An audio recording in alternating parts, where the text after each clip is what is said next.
BRS అధినేత కేసీఆర్ చాన్నాళ్ల తర్వాత party కార్యకర్తలతో మాట్లాడారు. కారం రంగు రుచితో ఉంటుంది. ఆచి మిరపపొడి అదరగొట్టే కారం రంగు రుచి. అనారోగ్యం, ఆపరేషన్స్ కారణంగా ఎర్రవెల్లిలోని ఆయన ఫామ్ హౌస్లో రెస్ట్ తీసుకుంటున్న కేసీఆర్ ఈరోజు ఫామ్ హౌస్కి వచ్చిన బీఆర్ఎస్ కార్యకర్తలతో భేటీ అయ్యి తర్వాత వాళ్ళని ఉద్దేశించి మాట్లాడారు. పోల్ పెట్టుకుని మరీ కాంగ్రెస్ తనపై ఉన్న వ్యతిరేకతను చాటుకుందన్న కేసీఆర్ జరుగుతున్న కాంగ్రెస్ పాలనను మౌనంగా గంభీరంగా చూస్తున్నానన్నారు. సరే, నేను గంభీరంగా మౌనంగా చూస్తున్నా. నేను కొడితే వట్టి కొట్టు నాకు అలవాట్లేదు కదా. చూద్దాము.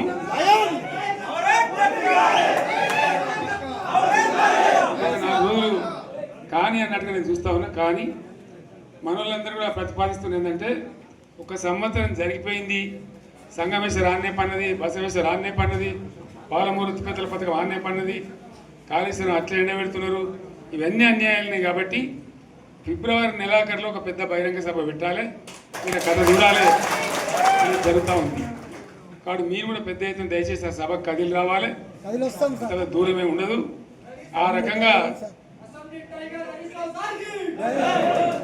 తెలంగాణ శక్తి ఏందో మరొకసారి చూపించి వీళ్ళ మెడలు వంచి ఇప్పుడు సాధించాలి. భవిష్యత్తు కోసం కూడా కొట్టాడకు మనం సిద్ధంగా ఉండాలని తెలియజేసుకుంటూ, పరమేశ్వర్ గారికి అంతటి లోకమంత్రం ఇది.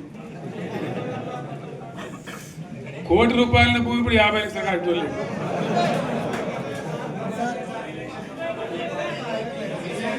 ఈ ఒక్కని బాధ ఒక ఆయన వచ్చింది, మన ఒక ఆయన ఒక 10 మంది వచ్చారు హైదరాబాద్కి. అందులోకి 2 ముస్లిం సోదరులు వచ్చారు. साहब सोब तबाह हो गया, इफलासी मुफलसी बच्चों क्या दबे होगा, तुम्हारा क्या हुआ बहन, तुम्हारा क्या हुआ, तुम हैदराबाद में तुम लोग हैं, मेरा कारोबार है साहब, मेरा छोटा मोटा कारोबार है, होटल भी है, 70% गिर गया वो. हर कोई पूछ रहे, हर कोई केसीआर को याद कर रहा है सामान. వాళ్ళు మాట్లాడుతున్నారు. ఎక్కడ ప్రతి ఒక్కరు భూముల ధరలు పోయినాయి, మన్ను పోయినాయి, మసాలా అన్ని పోయినాయి. ఎంత మంచిగా 4 ఎకరాల రైతు నేను 4 కోట్ల ఆసామని అనుకుంటుండే, అంత ధీమా ఉంది, ఎంత బాగుంటే. హైదరాబాద్ నుంచి అడిగితే కూడా వచ్చి మనం ఇవ్వకపోదాం భూములు, డిమాండ్ పెరగానని. అంత బ్రహ్మాండంగా మారుమూల ప్రాంతంలో కూడా 40 లక్షలు 50 లక్షలు ఎకరానికి ఉండే. అటువంటిది సగానికి సగం పడిపోయి మొత్తం నాశనం చేసింది. వీళ్ళు ఇట్లే వదిలిపెడితే ఇంకింత నాశనం అవుతుంది. కాబట్టి మనం కొట్లాడాల్సిందే. నేను ఇంకొక మాట మీకు చెప్తా, ఎలక్షన్లలో నేను మస్తుగా చూసిన 50 ఏళ్ళలో పార్టీలు గెలితే ఓడతాయి. ఇంత మాయలం ఏడాది లోపలనే కాంగ్రెస్ పార్టీ దొరికితే కొడతాం రాని అంత గొప్పగా ఒక్కటే ఏడాది. ఇంకా వాళ్ళ పొంద తెలివికి నిన్న వారి పార్టీడే మంది పెట్టలు, అదేందో పోలింగ్ పెట్టిన వాడు చూసారా మీరు? ఆ పోలింగ్ పెడితే 70% మనకు వచ్చింది, 30% మనకి. వాడు పెట్టింది మనం పెట్టింది కాదు. 75 ఇది పరిస్థితి. అదే నేను ఏమంటున్నా అంటే,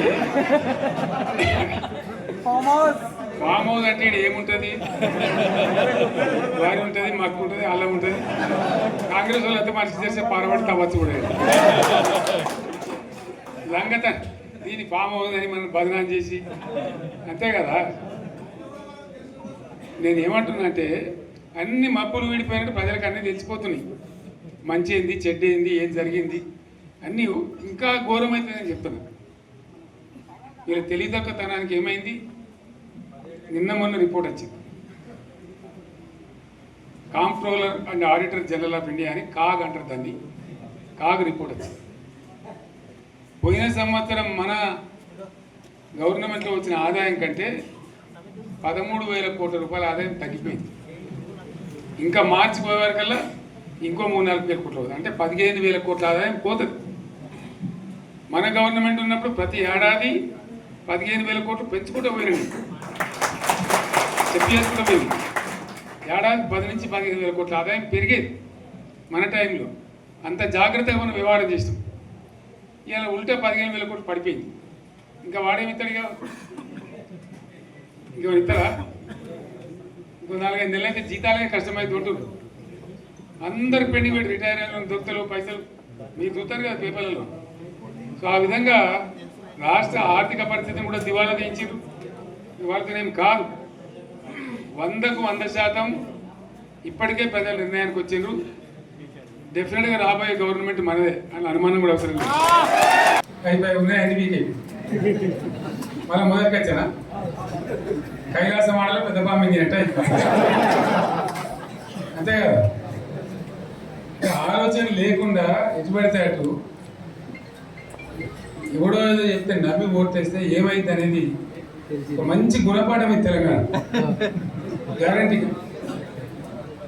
మంచిగా సంసారం జరుగుతుంది. తవ్వకొచ్చినాం, రైతులు ఇంత ముఖం తెలివైతుంది, బాకీలు కట్టుకుంటుంది.